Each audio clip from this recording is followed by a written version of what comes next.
there is a moment, and most people miss it completely, where an empath decides without a single word that you no longer have access to them, not to their time, not to their energy, not to the version of them that made you feel more alive than anyone else ever had. That decision doesn't arrive with a fight.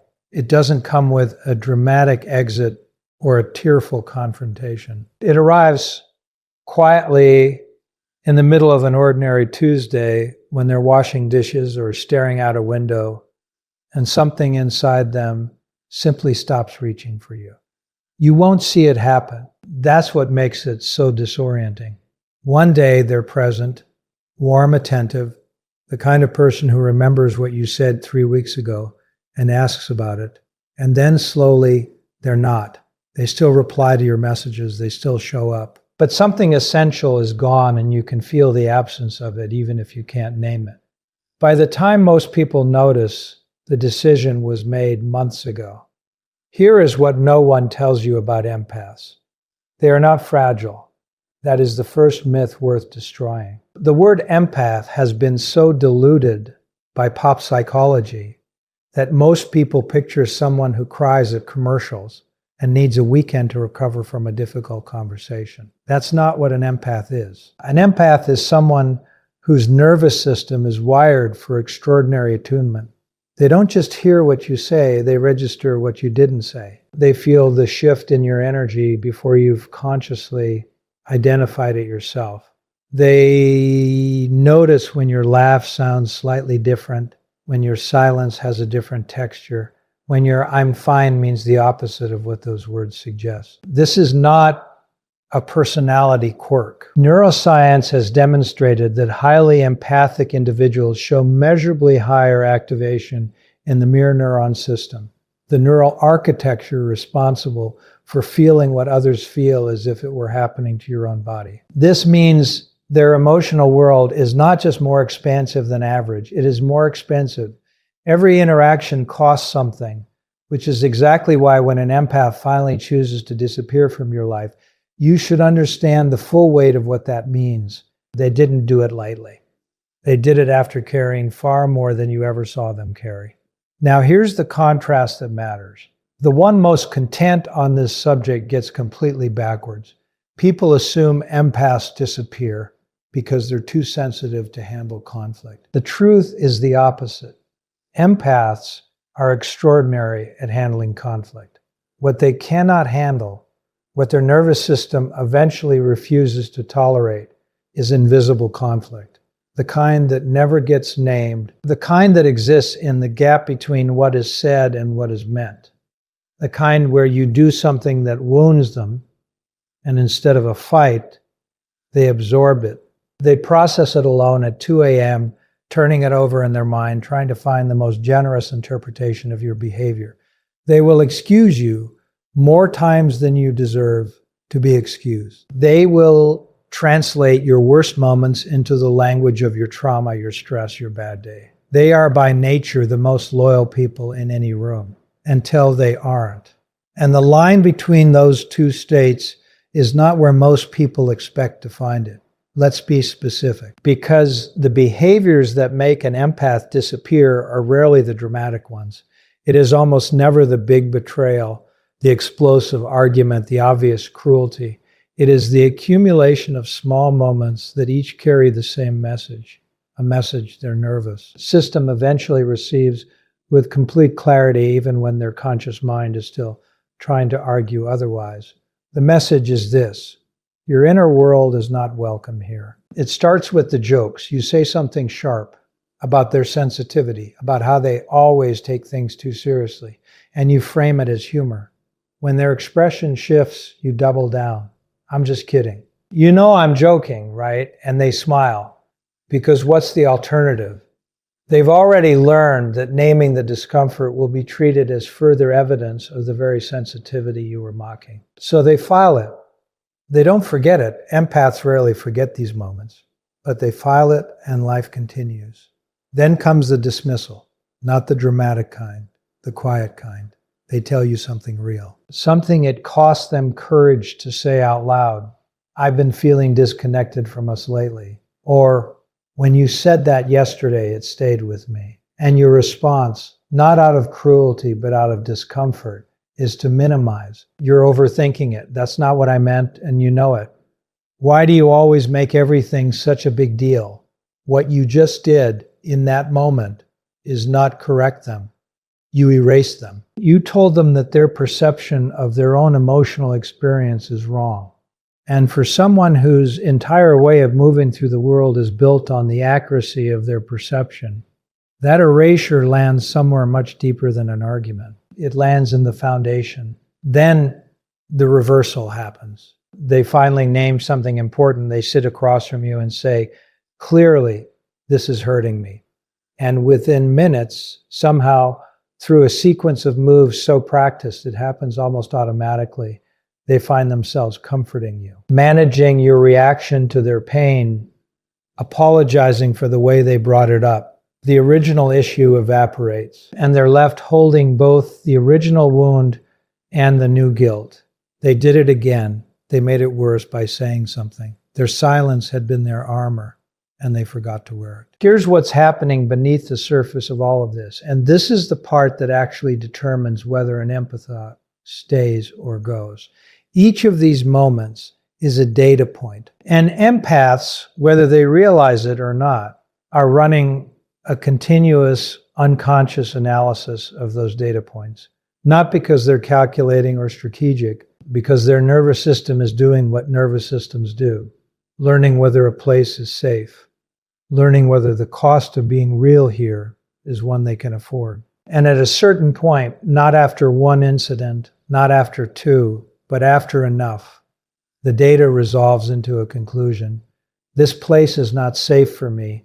That is the beginning of the disappearance, not the end of it. What nobody warns you about is this. The behaviors that most reliably drive an empath away are not the ones that look cruel from the outside. They are the ones that look completely normal. They are the ones that, if the empath ever tried to explain them to someone else, would be met with a blank stare or a gentle suggestion that maybe they're being a little too sensitive. This is by far the most disorienting part of the experience, not the harm itself, but the inability to make the harm legible. When you can't point to anything that looks obviously wrong, you start to wonder if something is wrong with you instead. And that self-doubt, that slow erosion of trust in your own perception is not a side effect of the dynamic. For certain people, it is the dynamic. It is the entire mechanism. So let's name the behaviors clearly, not to assign blame, but because clarity is the only thing that breaks the cycle for everyone involved. The first behavior is what psychologists call emotional outsourcing, though most people who do it have no idea they're doing it at all. It looks like this. Whenever the emotional temperature of an interaction rises, whenever something real and uncomfortable enters the room, you instinctively hand the weight of it to the empath. You become quieter or moodier, or you sigh in a way that shifts the entire atmosphere. And the empath, because of how their nervous system is wired, cannot not respond to that shift. They feel your discomfort as if it were inside their own body. So they move toward you. They soften. They ask what's wrong. They manage the emotional climate of the room so that you don't have to. And the moment they do that, the original tension, the thing they were trying to bring to your attention, or the discomfort they were sitting in, disappears. Because now they're too busy tending to yours. You may experience this as them being naturally caring. And they are. But what's also happening is that their emotional needs are consistently being displaced by yours. And neither of you has named it.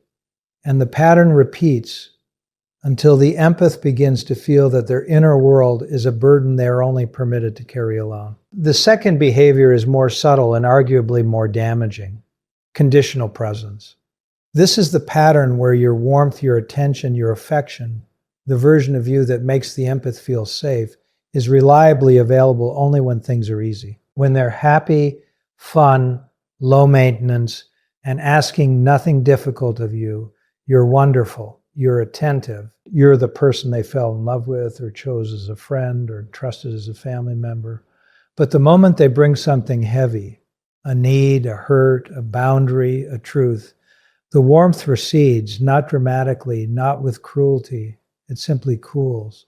And the empath notices. They notice every time because they are wired to track exactly this kind of fluctuation. What they learn gradually and then all at once is that your care is not unconditional. It is a reward for being easy. And the moment they understand that, something changes permanently in how they see you, not with anger, but with a grief that is much harder to recover from. The third behavior is one that almost no one talks about, and it may be the most insidious of all, the habit of rewriting history in small increments. It doesn't announce itself as gaslighting, which is a word so overused it has started to lose its edges. It looks much quieter than that. It looks like I never said that. That's not how it happened. You always misremember things when you're upset.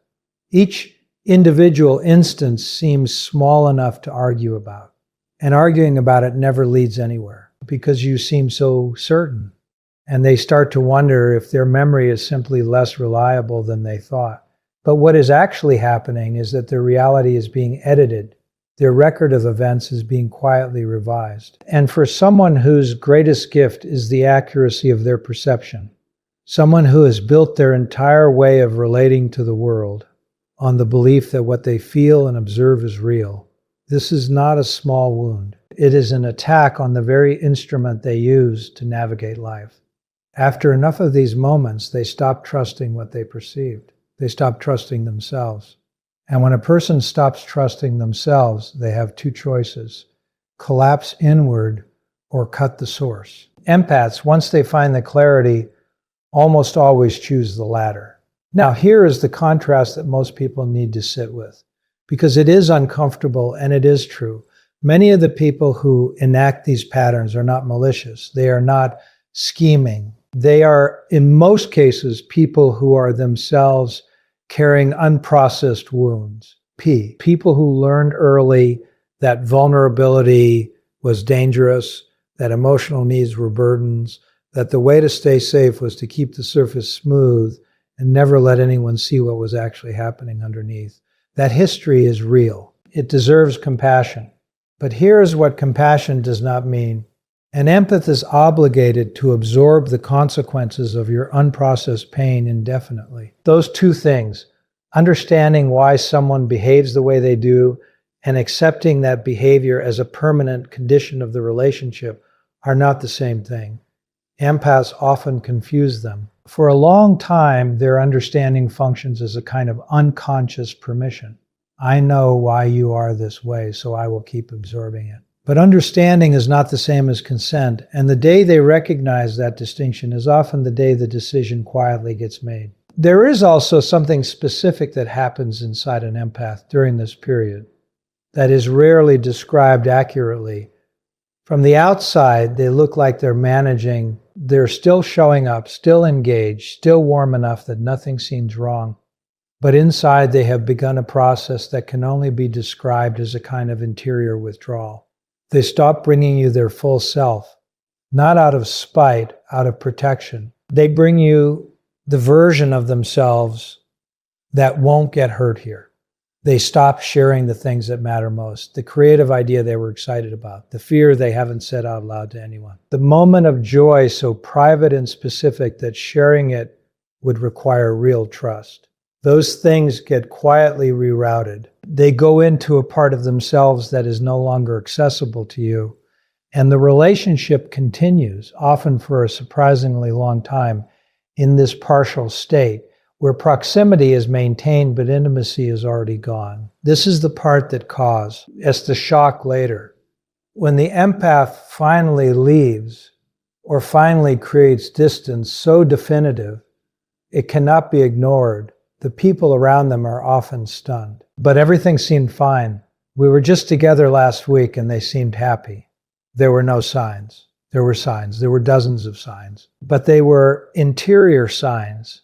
And no one was reading the interior, because by the time an empathy stops confiding in you, they have already made the decision.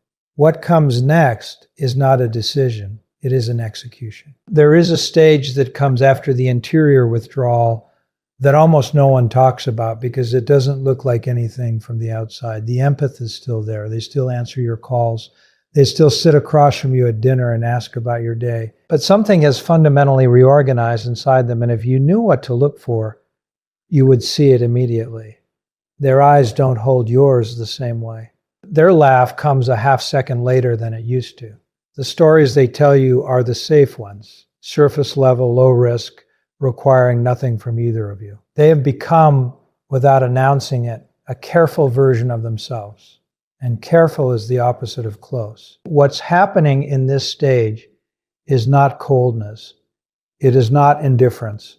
It is something far more precise. It is an empath learning in real time how to grieve a relationship while still being physically present in it. Psychologists sometimes call this ambiguous loss, the particular anguish of mourning something that hasn't technically ended, mourning a person who is still standing right in front of you. For empaths, this experience is amplified by the very sensitivity that defined the relationship in the first place. They don't just feel the loss in their mind, they feel it in their body, continuously every time they're in your presence, and the connection they remember is nowhere to be found.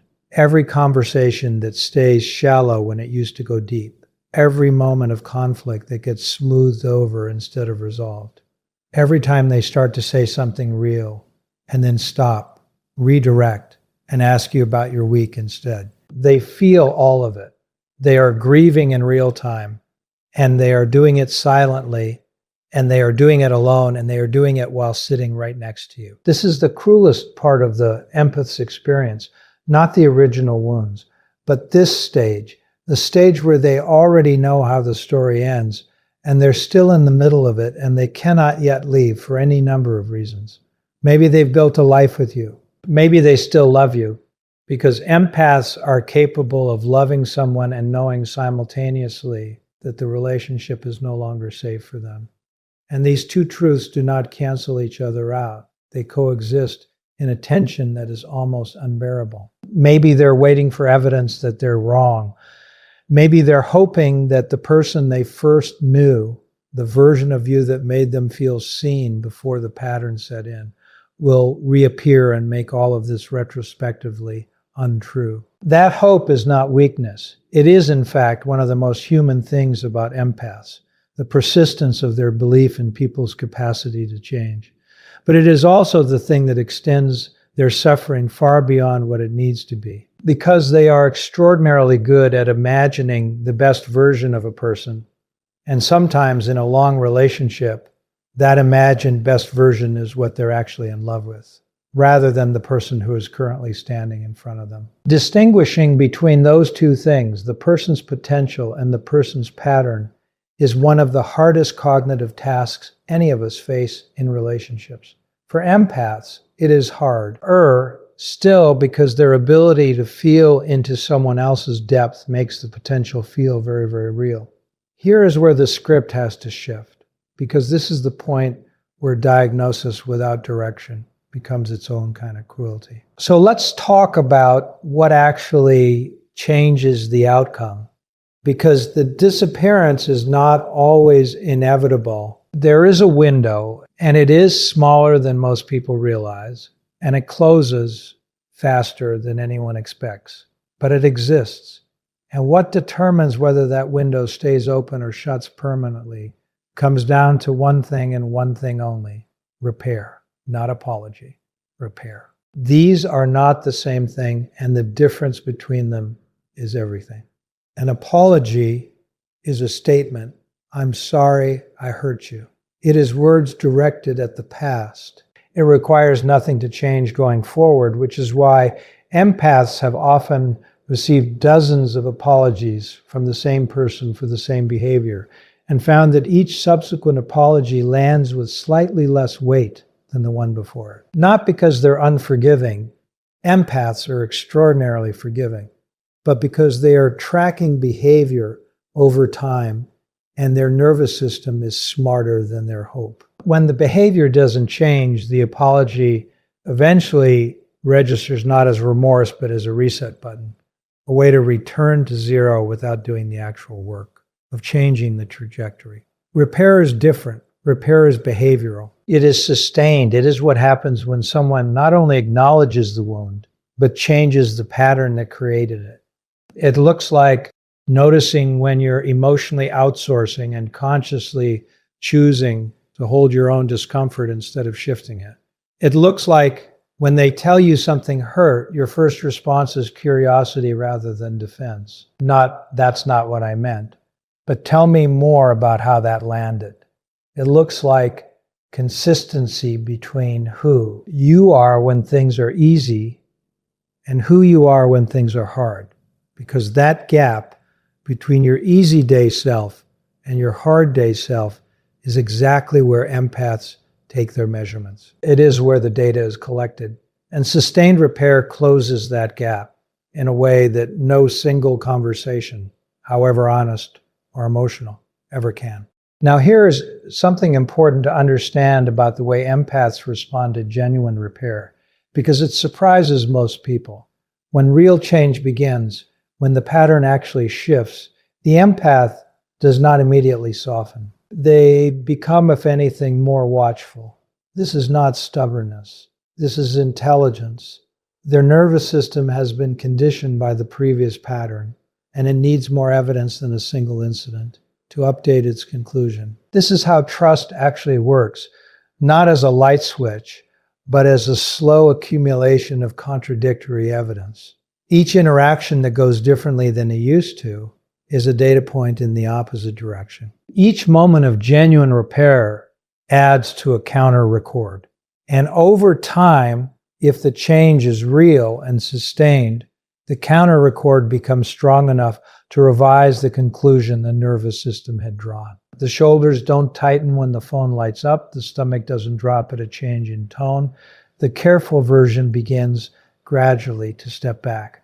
The full self begins tentatively to return. But, and this is the part that requires honest reckoning, if the repair doesn't come, or if it comes and then quietly dissolves back into the old pattern after a few weeks, the window closes. Not with drama, not with a declaration. The empath simply stops monitoring for change. They stop watching for evidence that things might be different, and when they stop watching, they have reached the final stage of the disappearance, the stage where the outcome is no longer uncertain, the S. Stage where they are simply working out the practical logistics of creating distance, in whatever form that takes, given the specifics of their life and relationship. They are no longer hoping, they are planning, and they are doing it with a clarity and a calm that can look from the outside unsettlingly like indifference, but is in reality the particular peace that comes when a person finally stops fighting against their own perception and simply allows themselves to know what they have known for a long time. That peace is not the end of grief. It is the beginning of a different kind. The grief that comes with the acceptance of a truth you spent a long time trying to disprove. But it is also, for the empath, the beginning of something else, something that the disappearance, for all its pain, makes possible, something that cannot be found on the other side of a relationship where they were never fully permitted to exist. What that something is, and what it means for everyone in this equation, on both sides, is where we go next. What the empath finds on the other side of the disappearance is not what most people expect. It is not triumph. It is not the clean cinematic freedom of someone who has finally escaped. It is quieter than that, and stranger, and in many ways more difficult, because the empath doesn't just leave a relationship when they disappear. They leave a version of themselves too, the version that spent so long contorting, shrinking, editing, and managing that it had started to feel normal. The version that had learned to experience their own emotional needs as inconveniences. The version that had become so fluent in other people's inner worlds that they had almost entirely lost the language for their own. That version doesn't dissolve the moment distance is created. It lingers. It shows up in the new silence, in the unfamiliar experience of having. No one's emotional climate to monitor in the strange discomfort of a Tuesday evening with no tension to absorb and no one to soothe. Freedom, when you have been conditioned to equate love with labor, does not feel immediately like freedom. It feels, at first, like emptiness.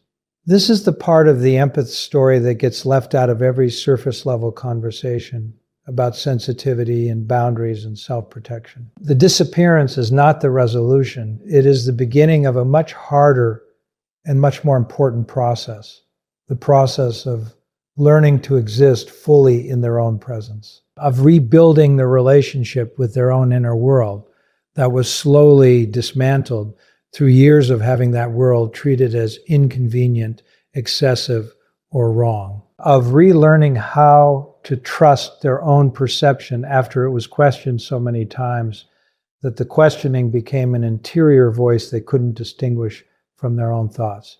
This is not a weekend's work. It is not solved by a few weeks of journaling or a single honest conversation with a good friend. It is a reclamation that happens in layers, slowly, often non-linearly, with setbacks that look like healing and breakthroughs that arrive without warning in the middle of ordinary moments.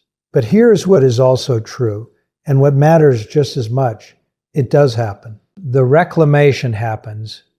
The empath who disappeared, who withdrew their presence so completely that the people around them barely recognized the transition until it was complete, that person finds their way back to themselves. They begin incrementally to trust what they feel again. They begin to speak from their actual experience rather than from the carefully edited version designed to avoid conflict or punishment. They begin to form connections, new and existing, where the full weight of who they are is not merely tolerated but actively welcomed. And when they experience that, when they bring their real self into a space, and the response is curiosity instead of dismissal, care instead of irritation, genuine presence instead of conditional warmth, they understand for the first time in a long time what they had been accepting. In place of that, the contrast is clarifying in a way that nothing else could be.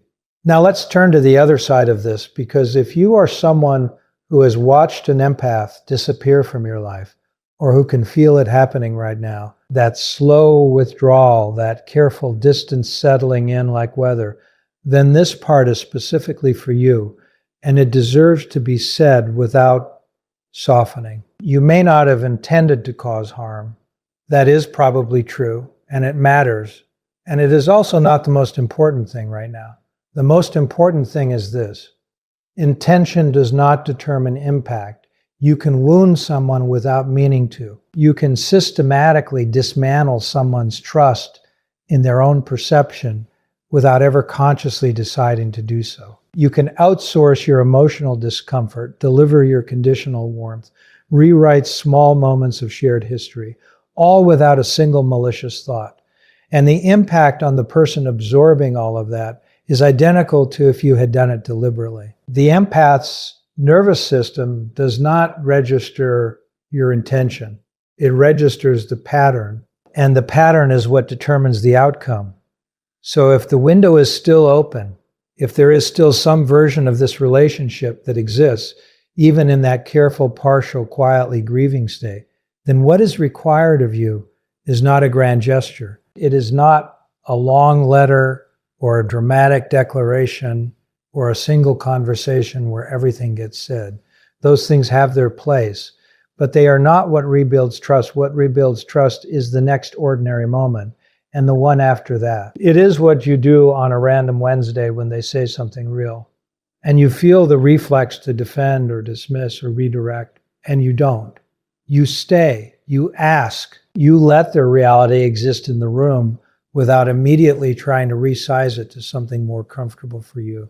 It is consistency between your best day self and your worst day self. It is the slow, unglamorous, deeply necessary work of becoming someone whose care does not fluctuate based on how convenient the other person is being. That is what repair looks like, and it is the only thing that works.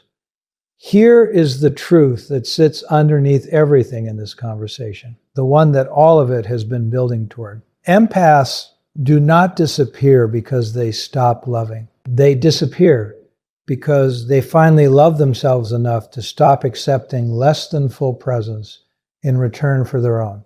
The disappearance is not a punishment. It is not even at its core a statement about you. It is a statement about them, about what they now understand they deserve, about the kind of connection they are no longer willing to live without, about the version of themselves they have decided to protect.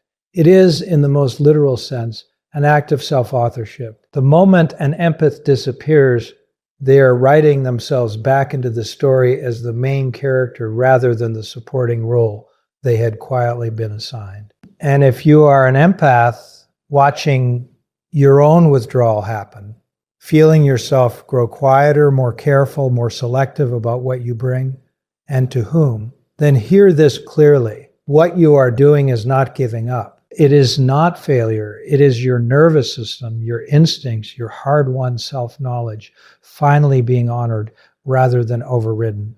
The question now is not whether you were right to withdraw. The question is what you are moving toward. Because disappearing, G, from the wrong places is only half the work. The other half is showing up fully in the right ones. Bringing the whole self, the perceptive, feeling, extraordinarily attuned self that was never too much, was always exactly enough, into spaces that have the capacity to hold it. That is not the end of the empath story. That is where it actually begins. The first thing you have to understand is that manipulation does not operate primarily through logic. It operates through emotion.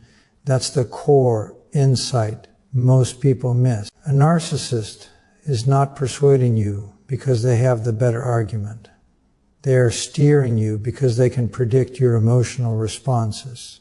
They know where guilt lives in you. They know where fear sits. They know how badly you want harmony, understanding, approval, or peace. And once they map that terrain, they don't need to overpower you physically or intellectually. They just need to press the right internal buttons at the right time. That's why emotional mastery is so threatening to them. When you begin to regulate your emotional responses consciously, you disrupt the entire mechanism by which they exert control. You stop being a predictable system. You stop reacting automatically. And in psychology, predictability is vulnerability. The narcissist depends on your immediacy or impulse to explain, to defend, to fix, to soothe.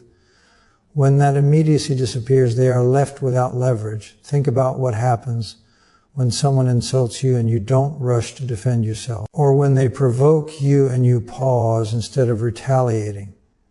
That pause is not weakness. That pause is where your agency lies. It's the space between stimulus and response, and that space is the birthplace of freedom. Viktor Frankl wrote about this, and he was right. The moment you reclaim that space, you reclaim yourself.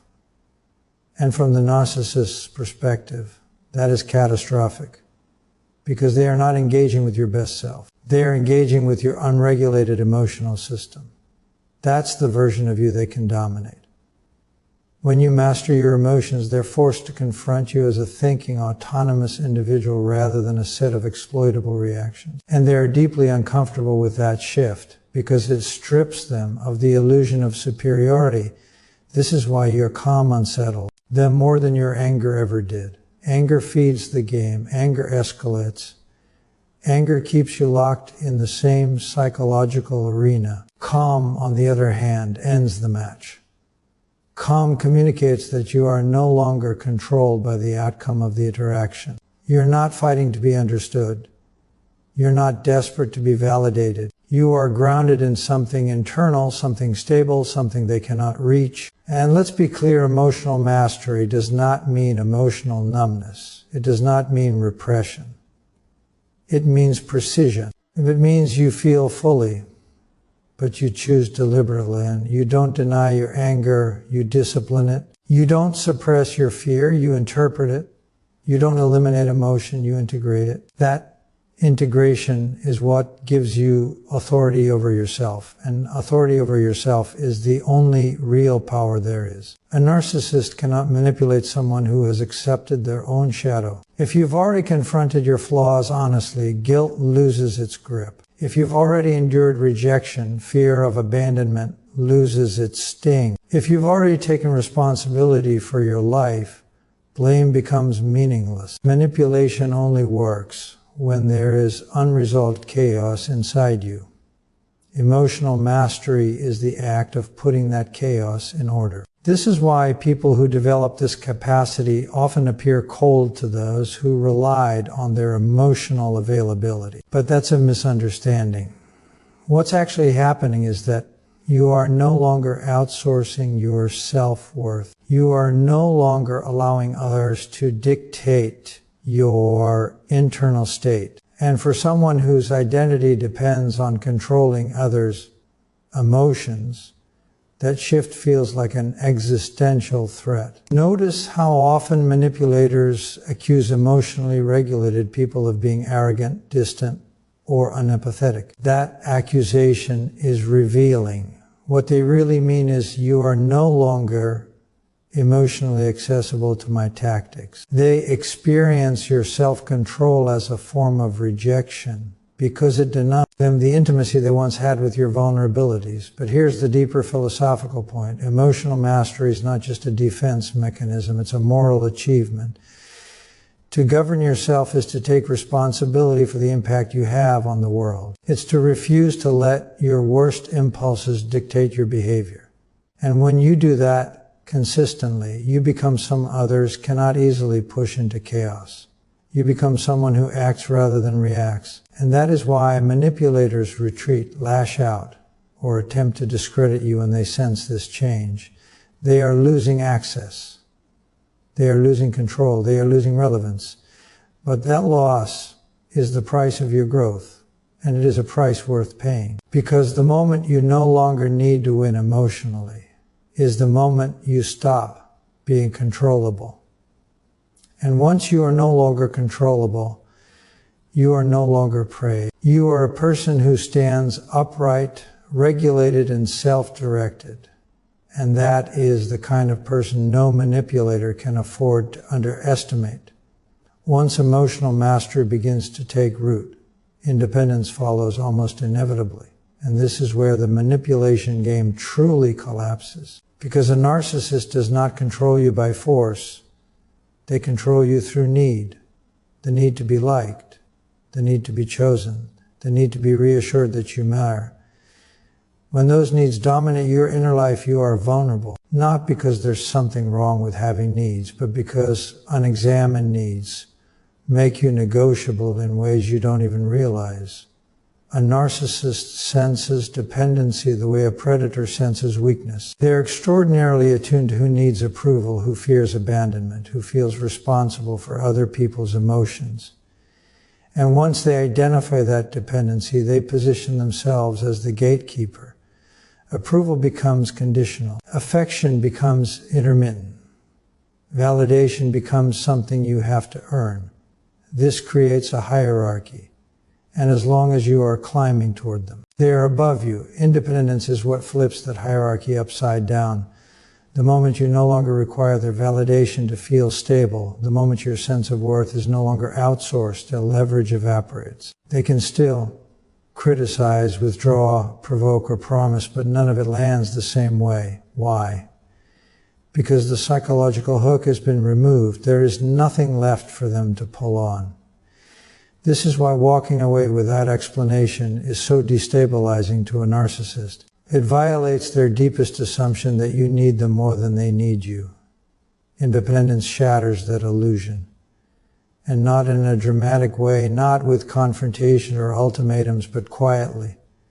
You stop chasing clarity from someone committed to confusion. You stop seeking closure from someone who benefits from leaving things unresolved. You stop trying to be understood by someone who never intended to understand you in the first place. And this isn't cruelty.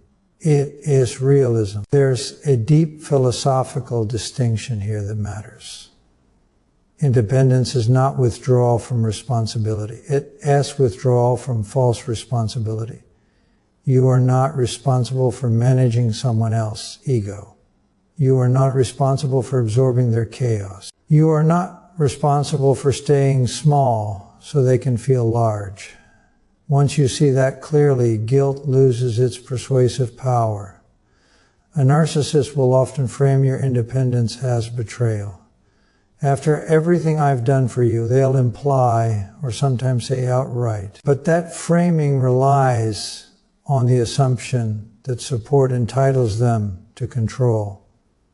Healthy relationships are reciprocal, not transactional. When independence enters the picture, that false contract is exposed for what it is, a mechanism of control disguised as care. What is particularly important to understand is that independence does not mean isolation. It means choice. It means you are with people because you want to be, not because you are afraid of what will happen if you leave. Fear-based attachment keeps people trapped in destructive dynamics far longer than logic ever could. Independence dissolves that fear by proving something essential. You can survive separation. You can endure disapproval. You can tolerate being misunderstood. And once you know that, you are no longer captive. This is why narcissists escalate when they sense independence forming. They might intensify affection, suddenly becoming generous and attentive. Or they might turn cold and punitive. These are not contradictions, they are strategies. Both are attempts to reassert relevance, both are efforts to pull you back into orbit. But independence means you no longer revolve around them. You have your own axis now. There is also a deeper psychological shift that happens here. Independence forces you to confront your own agency. You can no longer blame the manipulator entirely, because you see where your compliance once lived. That is uncomfortable. But it is also empowering, because if you participated unconsciously before, you can now choose consciously.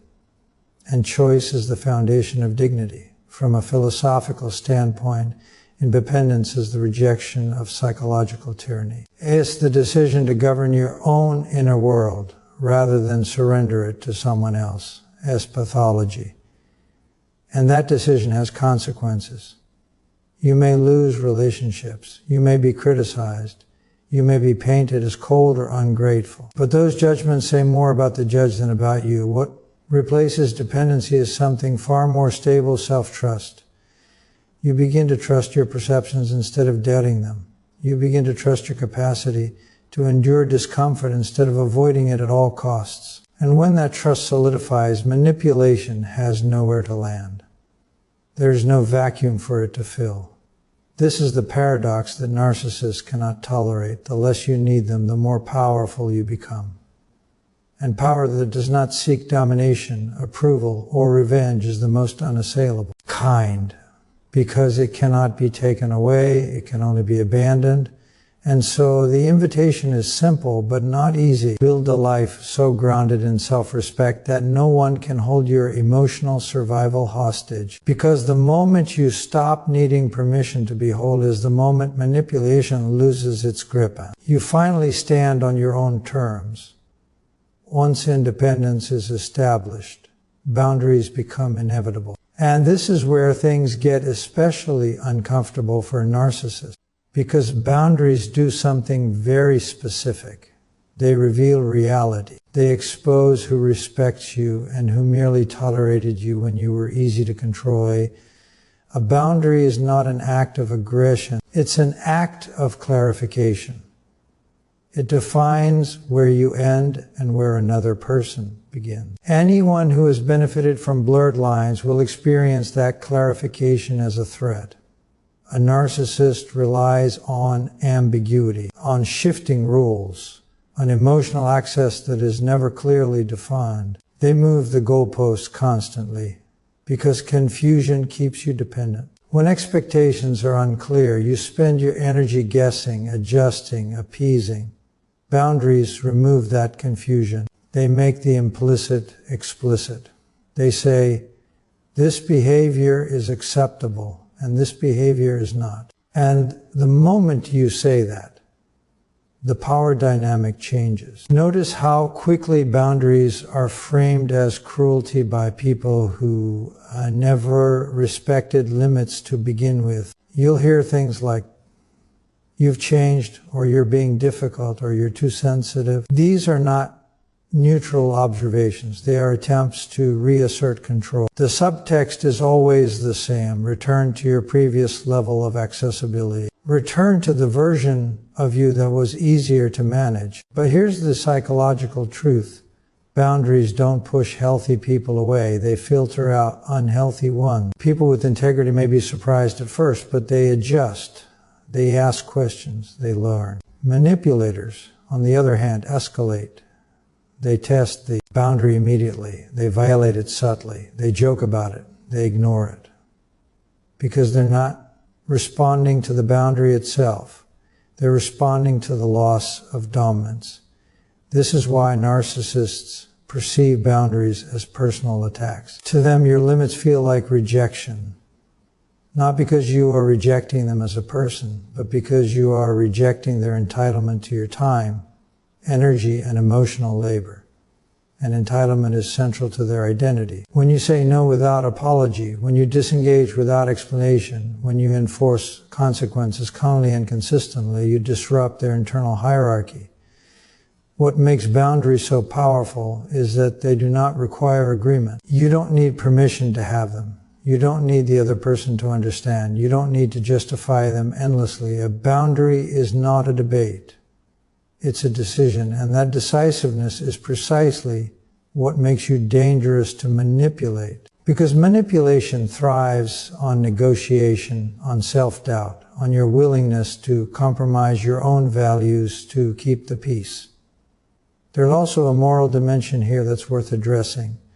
Setting boundaries is an act of responsibility. You are taking responsibility for how you allow yourself to be treated. You are no longer outsourcing the responsibility to other people's goodwill. In that sense, boundaries are not selfish. They are ethical. They prevent resentment. They prevent quiet contempt. They prevent the slow erosion of self-respect that occurs when you tolerate what you know is wrong. A narcissist often senses boundaries forming before they are ever spoken. Your tone changes. Your availability shifts. You no longer rush to respond. You no longer over-explain. You no longer absorb disrespect silently. And this is when projection begins. They accuse you of being controlling, manipulative, or rigid. That projection serves a psychological function. It allows them to avoid confronting their own boundary violation by reframing your self-protection as pathology. But boundaries are not walls. They are doors with locks. You decide who has access and under what conditions. That distinction matters. Walls isolate, boundaries regulate. And regulation is essential for any healthy system, whether it is a family, a relationship, or a society. Without limits, systems collapse into chaos. Narcissists thrive in that chaos because they know how to exploit it. Enforcing boundaries also requires something deeper than confidence. It requires tolerance for discomfort.